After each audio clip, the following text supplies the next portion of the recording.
Good morning. I am Mary Kay Bean, Public Information Officer for the Michigan Gaming Control Board.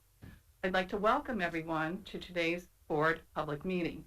For those joining us on Zoom, I will review some information about navigating the virtual meeting. For audio settings and closed captioning. For audio, you can access your audio settings and test your audio when you are in a meeting. In meeting controls, click the arrow next to mute, unmute. Click audio options to open your audio setting. For closed captioning, in the navigation panel, click caption to start viewing. The provided subtitles may be clicked and dragged to move their position in the meeting window. To adjust the caption size, click the up arrow next to start video, stop video. Click video settings, then accessibility. Move the slide to adjust the caption size. To comment on an agenda item. If a business representative or an individual needs to address the board about a particular agenda item, please enter your name and telephone number in the Q&A box on the Zoom screen when the agenda item is introduced. You will receive a telephone call from area code 248, which will allow you to speak. The chairperson will request comments when it is time to speak. To participate in public comment portion. For Zoom participants, select Q&A at the bottom of the screen. Type your name and phone number in the compose box and then select send. You will receive a call from the 248 area code and will be placed in the queue to speak. You also may type a question in the compose box to be read aloud. For the meeting agenda, see the chat section for a link or visit About MGCB Board Meeting Schedule and Agendas page on the agency's website. Now I would like to introduce Ms. Linda Forte, Chairperson of the Michigan Gaming Control Board, who will open the meeting. Ms. Forte. Thank you very much, Ms. Bean. We're going to call to order our meeting. All board members are present for today's meeting. We have a quorum to proceed with today's meeting to decide various matters that are listed in the agenda. As Ms. Bean indicated, there will be an opportunity for public comment later in the agenda after the business portion is completed. Anyone wishing to address the board must fill out a request form, which is available at the reception table outside of the hearing room entrance, or per the instructions indicated earlier. The first item of business is to consider approval of the minutes of the board's regular public meeting of December 14th, 2021. Board members have been provided with a copy of the prepared minutes of the board's last public meeting, which was held on December 14th, 2021, for review prior to today's meeting. Do members have any corrections, additions, or deletions to the prepared minutes? Board Member Palms, could we please have a motion to adopt the prepared minutes? So moved. Is there support for the motion? Support. Is there any discussion? Hearing none, may we take a voice vote on the motion? On the motion to approve the The meeting minutes? minutes of the December 14th last public meeting, those in favor say aye, opposed nay. Ms. Forte? Aye. Mr. Palms? Aye. Ms. Lambert-Bounds? Aye. Ms. Thrower Davis? Aye. The motion is approved. The next item is, we'll move now into the Executive Director's report. Mr. Williams, please present your report. Thank you, Madam Chair. Good morning, board members. Since the last regular public meeting, the following notable board-related activities and events have occurred. Staffing. MGCB has hired 3 new employees and 1 employee resigned their position. The Gaming Control Board currently has 144 employees and 25 vacant positions. Ongoing efforts to fill the board's 25 positions will continue until all positions are filled. Since December 14, 2021, 7 staff members have been promoted within the agency. Celeste McDonald, Departmental Analyst 9, Enterprise Licensing. Gary Paella, Senior Regulation Officer 12, Investigations. Bill Grefka, Senior Regulation Officer 12, Investigations. Karen Finch, State Administrative Manager 15, Detroit Administration Services. Tammy Widener, Departmental Analyst, Detroit Administrative Services. Tom Shodice, Auditing Specialist 14, iGaming, and Alice Jacob, Senior Auditor 12, Casino Operations.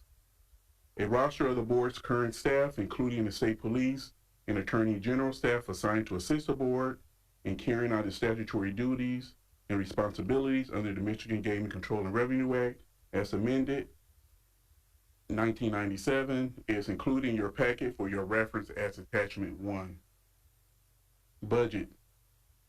As of January 31st, 2022, total expenditures were $9,524,731, leaving an unexpended balance of $25,436,064 in appropriated funding for fiscal year 2022.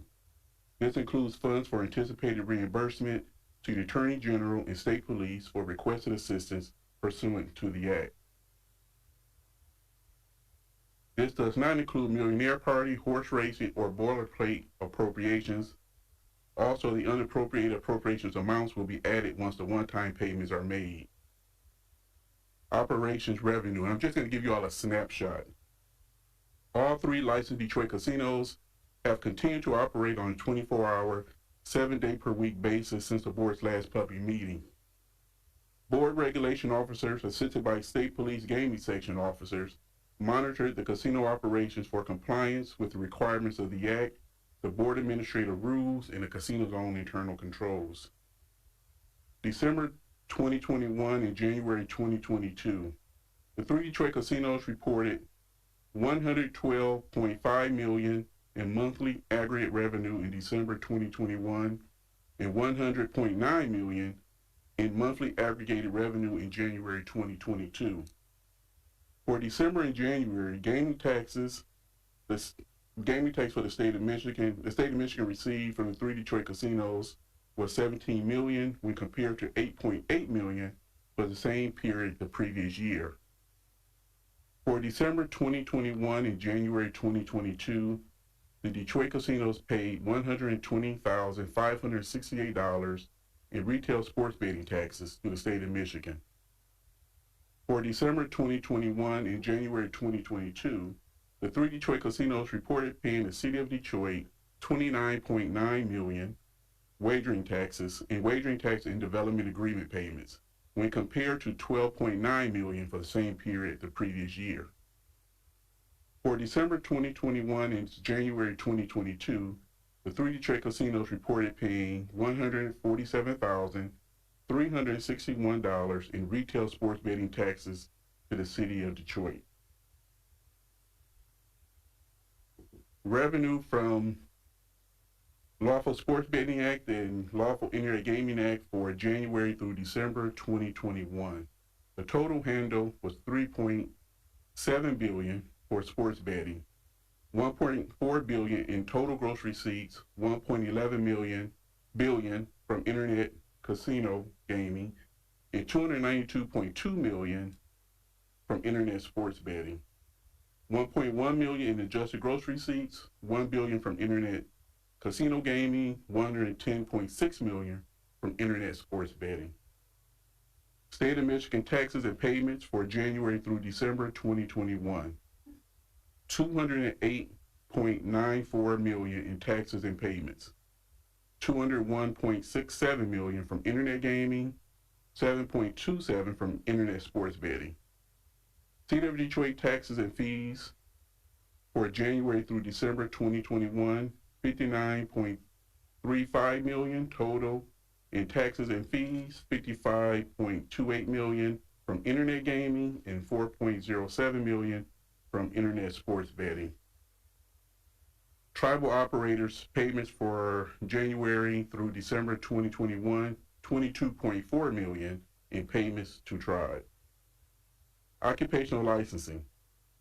Since the board's December 14, 2021 meeting, the employee licensing section completed the required background investigation of 128 pending level 1 and level 2 occupational license applications, 60 level 3 applications, and 415 license renewal requests pursuant to board resolution 202-02.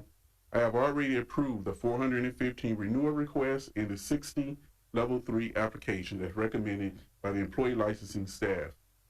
The remaining recommendations regarding the 128 pending level 1 and level 2 occupational license applications will be considered by the board as part of the business agenda for today's meeting.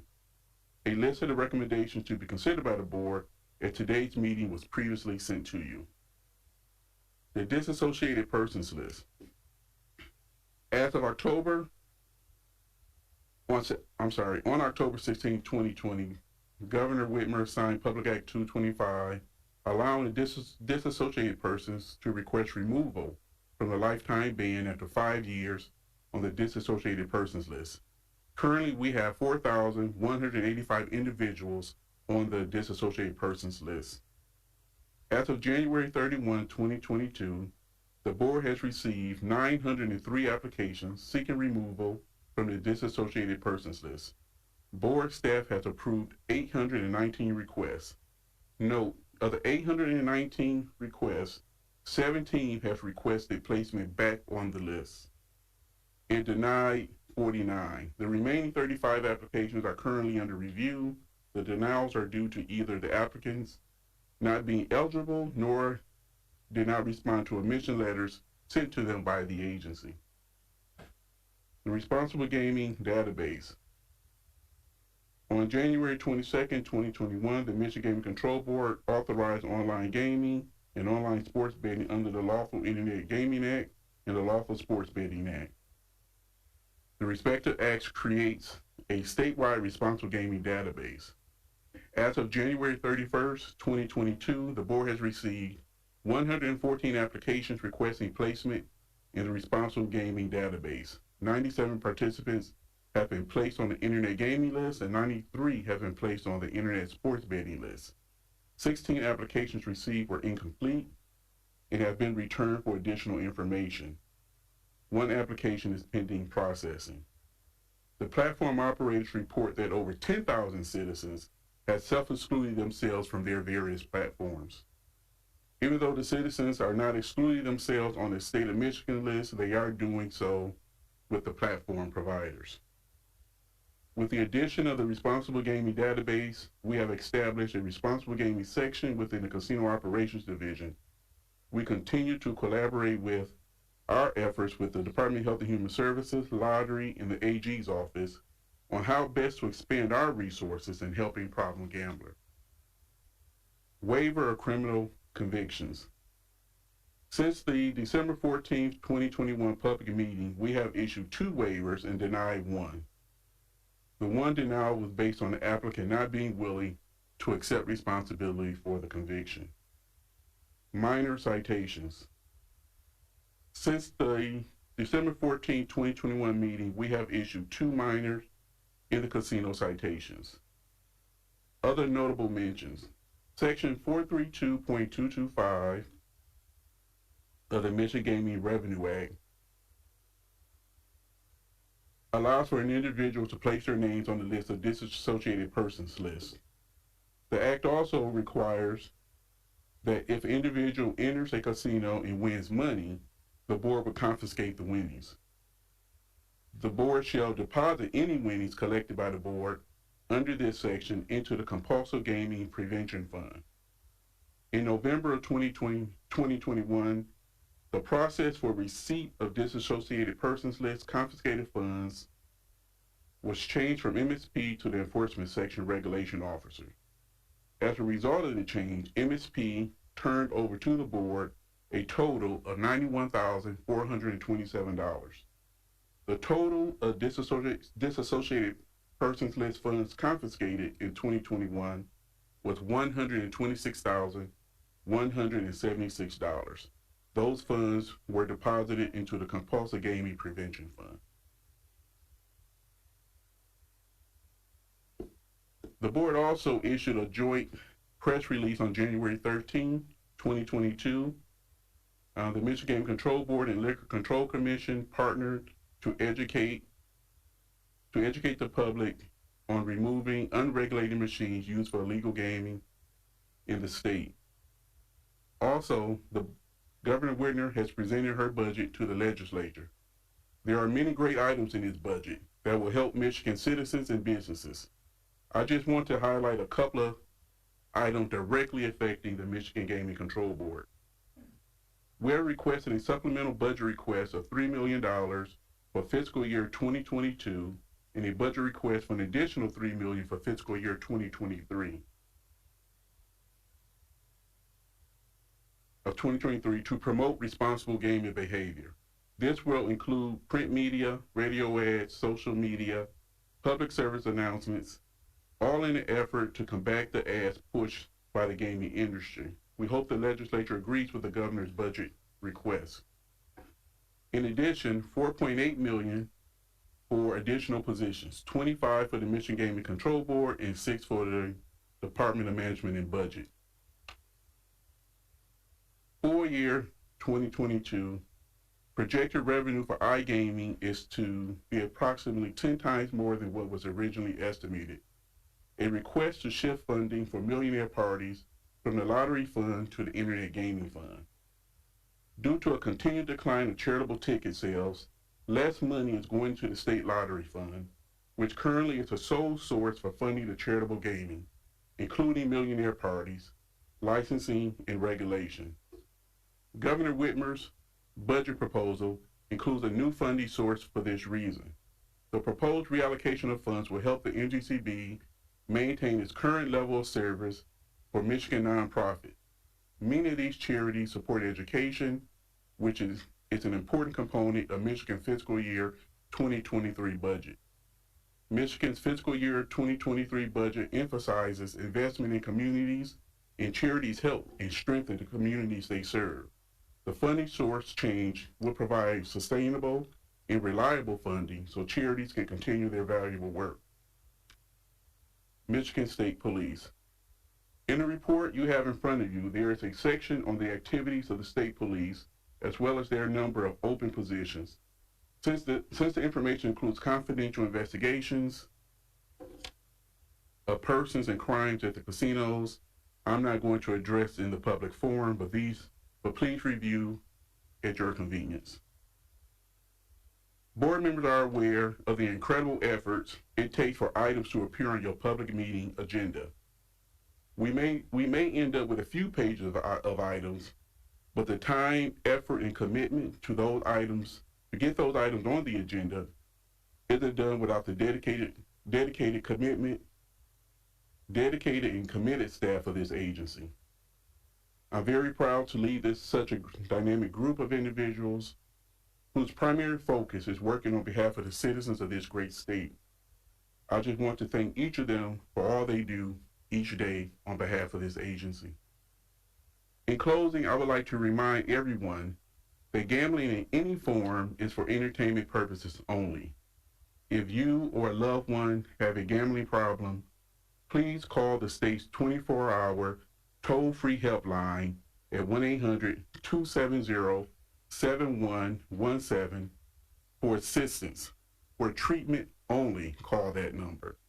If you have a problem with any of the commercial casinos or the online platforms, please contact the Michigan Gaming Control Board. You may also visit our website at www.michigan.gov/MGCB for information on self-exclusion programs, including the disassociated persons list and the internet gaming and sports betting. Responsible gaming database, or call the MGCB's responsible gaming section at 1-888-223-3044. Thank you, Madam Chair. That concludes my report. Thank you very much, Mr. Williams. Board members, are there any questions for Mr. Williams? Seeing none, thank you very much. We'll continue down our business items. The first item is business is to consider the casino operations division's recommendation regarding level 1 and level 2 occupational license applications. The board's employee licensing staff has completed the background investigations of 128 level 1 and level 2 occupational license applicants since the board's last regular public meeting. All board members have been provided a copy of Exhibit 1, which summarizes the staff's recommendations to grant applications for the reasons specified in the related background investigations reports. Are there any questions? Board Member Lambert Bounds, could we please have a motion to approve the occupational license applications as listed and recommended in Exhibit 1? So moved. Is there support for the motion? Support. Thank you. Is there any discussion? Hearing none, all in favor of the motion signify by saying aye. Aye. Any opposed? That motion passes, and orders will be issued accordingly.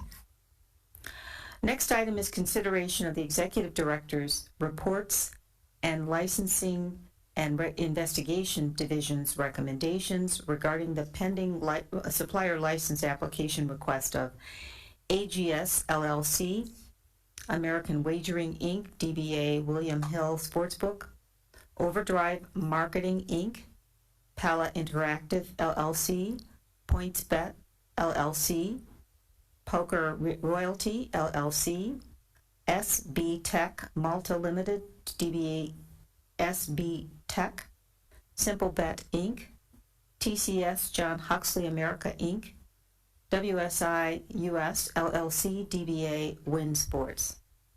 Each board member has been provided with copies of the reports for review prior to today's meeting.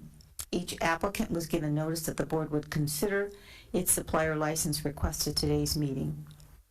Board staff is present to answer any questions board members may have regarding the request. Are there any questions? Board Member Davis, may we please have a motion to approve the supplier license applications as recommended? So moved. Is there support for the motion? Support. Is there any discussion? Hearing none, all those in favor of the motion signify by saying aye. Aye. Any opposed? That motion passes and orders will be issued accordingly.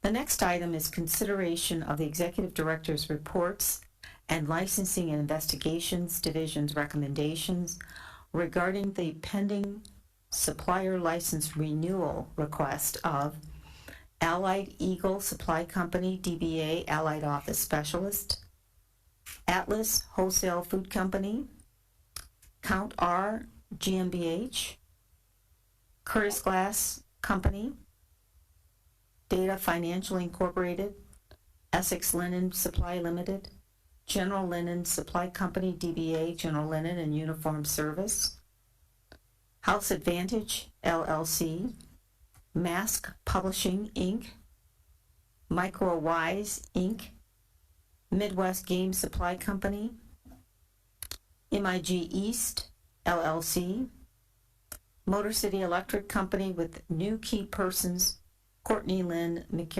McInerney and John Randall Bishop, Northern Lakes Seafood and Meats LLC, TCS John Huxley America Inc. with new key persons Belgravia Invest AB and Philip Lee, The Printer Inc., the United States Playing Card Company.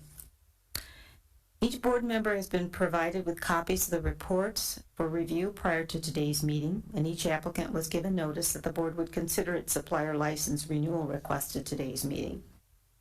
Board staff is present to answer any questions board members may have regarding the request. Are there any questions? Board Member Palms, can we please have a motion to approve the supplier license renewals as recommended? So moved. Is there support for the motion? Support. Is there any discussion? Hearing none, all those in favor of the motion, please signify by saying aye. Aye. Any opposed? The motion passes and orders will be issued accordingly. The next item is consideration of the Executive Director's report and Licensing and Investigations Division's recommendations regarding the pending request for approval of new key persons of Betfair Interactive US, LLC, DBA FanDuel Sportsbook, BetMGM, LLC, DBA Roar Digital, Don Best Sports Corporation, Gaming Partners International USA, Inc., DBA GPI USA, Geo Comply Solutions, Inc., Greektown Casino, LLC, DBA Greektown Casino, NYX Digital Gaming USA, LLC, Parks Interactive Michigan, Inc., Penn Sports Interactive, LLC, SG Gaming, Inc., DBA Scientific Games, Stadium Technology Group, LLC, TSG Interactive US Services Limited, DBA Fox Bet. Each board member has been provided with copies of the reports for review prior to today's meeting, and each applicant was given notice that the board would consider its request at today's meeting. Board staff is present to answer any questions board members may have regarding the request. Are there any questions? Board Member Lambert Bounds, may we please have a motion to approve the applications for new key persons as recommended? So moved. Is there support for the motion? Support. Thank you. Is there any discussion? Hearing none, all in favor of the motion signify by saying aye. Aye. Any opposed? The motion passes and orders will be issued accordingly.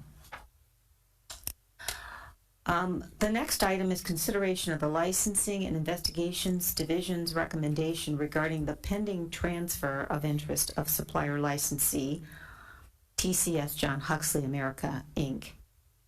Each board member has been provided with a copy of the report for review prior to today's meeting, and the licensee was given notice that the board would consider the request at today's meeting.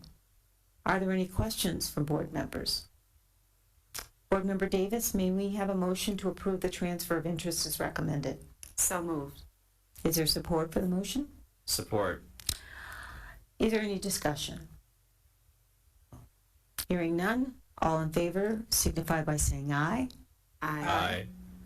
Any opposed? The motion passes and orders will be issued accordingly. The next item on the agenda is consideration of the Casino Operations Division's recommendation regarding the acknowledgement of violation of casino licensee Greektown Casino, LLC. Each board member has been provided with a copy of the report for review prior to today's meeting, and the licensee was given notice that the board would consider the recommendation regarding the acknowledgement of violation at today's meeting. Are there any questions for board members? Board Member Palms, may we have a motion to accept the acknowledgement of violation as recommended? So moved. Is there support for the motion? Support. Is there any discussion? Hearing and seeing none, all in favor of the motion signify by saying aye. Aye. Aye. Any opposed? The motion passes and an order will be issued accordingly. The next item is to consider the Casino Operations Division's recommendation regarding the acknowledgement of violation of occupational licensee Jennifer Blake. Each board member has been provided with a copy of the report for review prior to today's meeting, and the licensee was given notice that the board would consider the recommendation regarding the acknowledgement of violation at today's meeting. At this time, I'd like to ask Attorney General Bethany McCune to come forward to briefly summarize the facts involved. Good morning, Chairperson Forte. This is an occupational licensing matter where we're asking you to accept the acknowledgement of violation. This is related to a renewal of an occupational license. Back in 2019, this license was renewed on a condition that they would follow up on some tax issues. Well, now it's 2 years later, and on renewal, they checked to see if those things had actually been followed through on, and unfortunately, the occupational licensee did not follow through, but has subsequently done so. And as a result, we have an acknowledgement of violation. And as you may see, there are some statutory concerns. They check on their application that they're current with their taxes, and they're not. And that might just be an oversight, but it is all addressed. We try to address it in the notice of opportunity to show compliance, to educate them, as well as to get compliance. So you do have that information before you, and we would just ask that you accept the acknowledgement of violation and issue the final decision and order on this matter. Thank you, Ms. McCune. Is Ms. Blake or her representative on the call and wishing to address the board? If so, please come forward and identify yourself for the record. Ms. Forte, we do not have a notice from Ms. Blake that she would like to comment. Thank you. For the record, the licensee is not present today. Are there any questions from board members? Board Member Lambert-Browns, may we have a motion to accept the acknowledgement of violation as recommended? So moved. Is there support? Support. Is there any discussion? No. Hearing none, all in favor of the motion signify by saying aye. Aye. Any opposed? That motion passes and an order will be issued accordingly. Thank you very much. Item H is other business. And we have none. We'll move on to public comment. We have not had anybody requesting to comment. Thank you. There are no requests for comments, so I'd like the record to reflect that. The board's next scheduled public meeting will be Tuesday, April 12th, 2022 at 9:30 a.m. Next, we will consider a motion to go into closed session pursuant to Section 8H of the Open Meetings Act to consider material exempt from discussion or disclosure by state or federal statute. Specifically, to discuss background investigations exempt from disclosure under Section 13(1)(d) of the Freedom of Information Act in conjunction with Section 4C, 1A and C of the Michigan Gaming Control and Revenue Act and Section 8(7) of the Lawful Internet Gaming Act. The board will also receive notification of persons placed on the disassociated persons list since the board's last closed session. Since the board's December 14, 2021 public meeting, several applications have been received from individuals requesting to be placed on the board's disassociated persons list as part of their treatment for compulsive gambling problems under Section 25 of the Michigan Gaming Control and Revenue Act. The Act and Board Resolution number 2001-06 required the board to be provided with confidential notification of the names of all individuals placed on the disassociated persons list since the board's last closed session. Board Member Davis, may we have a motion to go into closed session?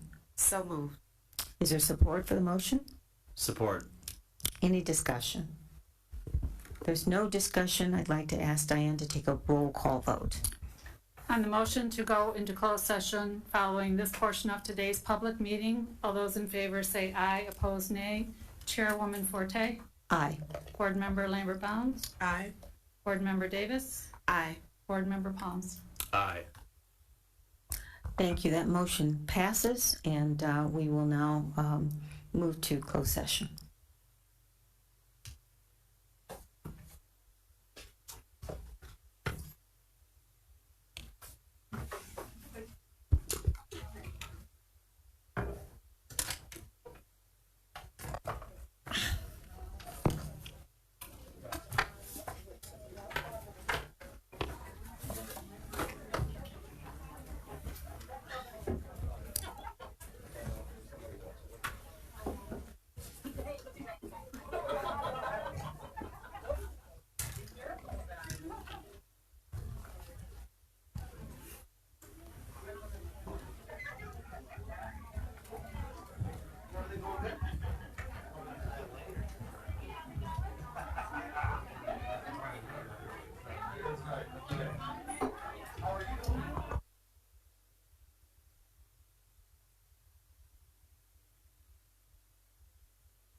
Okay, we'd like to resume the open meeting.